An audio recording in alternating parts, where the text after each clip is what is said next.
شپږم نمبر مبحث مو وی د قرآن مجید د حفاظت په باره کې. هغه کې مو دا خبر وکړه چې قرآن مجید د حفاظت ذمہواری الله تبارک وتعالى غسته ده. قرآن مجید کې آیت مبارکه د انا نحن نزلنا الذکر و انا له لحافظون. خو حفاظت د قرآن مجید الله تبارک وتعالى د خپل بندگانو نه غسته ده. ټول نړمبه حفاظت د رسول الله صلی الله علیه وسلم نه غسته. پیغمبر علیه الصلاۃ والسلام دو طریقو سره د قرآن مجید حفاظت کړي. یو دا چې رسول الله مبارک په خپل د قرآن مجید حفظن یاد کړي او دویم په صحابه کرامو باندې پیغمبر علیه الصلاۃ والسلام د قرآن مجید کتابت لیکل او دا کوم کتابت چې په صحابه باندې رسول الله مبارک کړي نو دا کتابت ورته حفظن بیا یاد کړي دی چې دا قرآن مجید اولی کې اوس دا یاد کې نو دا بیا د صحابونو رسول الله مبارک واورېدو. بیا دویم دور په امت کې د قرآن مجید د حفاظت د حضرت ابوبکر صدیق رضی الله تعالی عنہ په دور خلافت کې مصحف صدیقی تیارېدلو چې دا د حضرت ثابت رضی الله تعالی عنہ په وساطت سره ابوبکر صدیق رضی الله تعالی عنہ د امت نه صحابه کرامو نه د قرآن مجید را جمع کو یو مصحف د قرآن مجید جوړ کو. خبره پکې دا و چې په دې مصحف کې و لغاتو حضرت عثمان رضی الله تعالی عنہ په زمانه کې بیا دریم دور د حفاظت رااله. په دې دور کې اختلاف شروع شو د قرآن مجید په دې قرائتونو او په دې لغاتو باندې. نو حضرت عثمان رضی الله تعالی عنہ بیا ضرورت محسوس کو چې د قرآن مجید یو لغت ته واړول شي. اتفاق په دې وشو لغت د قریشو د سید رسول الله مبارکم قریشو او لغت د قریشو د ډېر زیات فصیح دی. نو بیا قرآن مجید د ټولو لغاتو نه دا لغت د قریشو ته واړول شو او د نور مصاحف چې په کوم کې نور لغاتو دا را جمع کړل شو دا وسېزل شو. په دې باندې سوال دا واردېږي چې آیا مصحف د قرآن مجید سېزل دا جایز دی او که ناجایز دی؟ نو قرآن مجید نسخه او مصحف ورته ویل کېږي دا چې کله ضعیف شي او قابل د استعمال پاتې نشي نو بیا د هغې د حفاظت دپاره درې طریقې دي. اوس به دا محفوظه کوي دا داسې نه ده چې دا کمزورې شوه دا نسخه قابل د استعمال نه شو نو دا به اوس ته غورځئ. اوس به هم حفاظت کوي. نو د حفاظت دپاره درې طریقې دي. د ټولو نه لومبۍ طریقه دا ده چې دا دې وسېزلی شي. دویمه طریقه دا ده چې دا دې چېرته په ځمکه کې خښ کړلی شي داسې پاک ځای کې چې دا ځای محفوظ وي. او دریمه طریقه دا ده چې دا دې چېرته په سمندر کې یا په سیند کې یا په اوبو کې لو کړلی شي خو په داسې طریقه باندې چې دا د سمندر لاندې ویښته دا نسخې کوزې شي غټ کاڼې دې پکې کېښودلی شي. په څه طریقه دې دا لاندې کوزې کړي چې دا لاندې ویښ کړي سمندر ته یا سیند یا چې هر ډېرې اوبه وي چې دا لاندې ویښته کوزې شي. دا دې طریقې دي. د دې دوو طریقو نقصانات مخې ته راغلي دي. یو دا چې په سمندرونو کې یا په سیندونو کې د قرآن مجید لو شوي دي او دا بیا اطرافو ته موندې شوي دي چې نسخې د قرآن مجید پراته دي یا په ځمکه کې قرآن مجیدونه دا ښخ شوي دي او بیا کلونه وروسته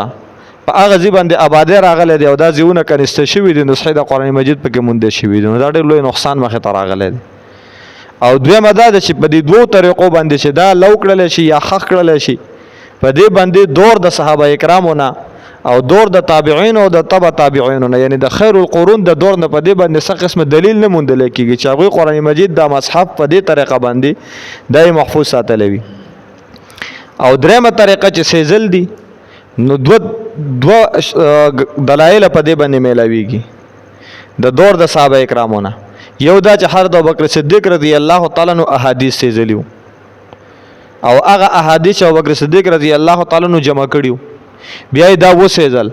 وی کېدای شي دې کې یو خبره ما داسې را جمع کړې وي چې هغه ما رسول الله مبارک نه اورېدلې نه وي زما خیال دا چې ما اورېدلې ده او دا امت ته نقل شي نو وبال به په ما راشي. نو په باب د احتیاط کې داسې وکړل خپل هغه احادیث چې کومې جمع کړي دا یې وسېزل. او دویم دا چې حضرت عثمان غنی رضی الله تعالی عنہ قرآن مجیدونه دا مصحف دا نسخې دا سېزلې وي په وو لغاتو باندې چې کومې مشتملې وي. نو دور د صحابه اکرامو نه په دې باندې شواهد میلاویږي. نو دا طریقه دا غوره ده. بیا زما یو مرګري داسې کړی او قرآن مجیدونه یې را جمع کړي وو بیا یې طالبان بوتلي وو دا یې سېزلي وو. نو ما سره یې رابطه وکړله سبا د جمعې ورځ زه په دې بیان کوم. ما ورته احادیث هم ولېږل په دې باندې دلایل مې هم ورته ولېږل او دا کوم تفصیل مې چې ستاسو مخې ته کېښوده دا مې هم ورته کېښوده. خو یو اضافي خبره مې ورته دا وکړله چې دا قرآن مجید دا نسخې دا سېزل جایز دي شرعاً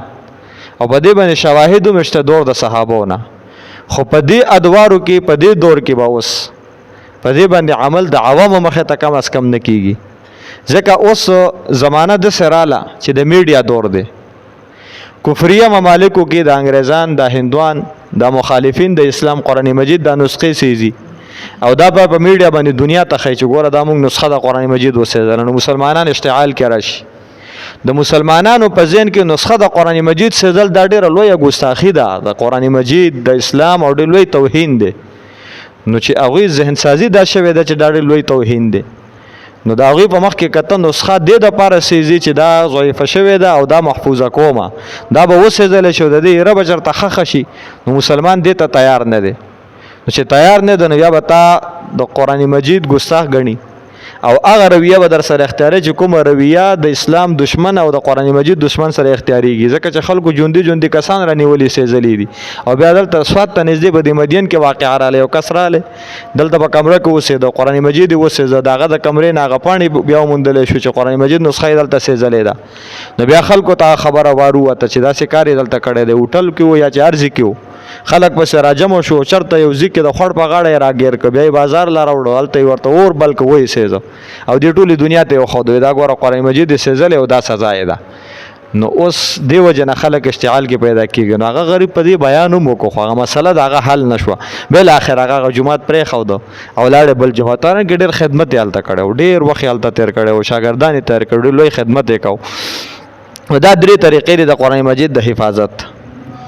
او دا خبره مې دې پورې وکړه چې حضرت عثمان رضی الله تعالی عنہ د نسخې سېځلې بیا د عثمان غنی رضی الله تعالی عنہ نه وروسته قرآن مجید باندې چې کوم ادوار تیر شوي دي نو دا هغه ادوار تیر شوي دي چې حرکات نه دا پې لګولی شوي دي حروف قرآن مجید حروف باندې نکات نه دا پې لګولی شوي دي بیا دا رکوع دا نور ادوار پې تیر شوي دي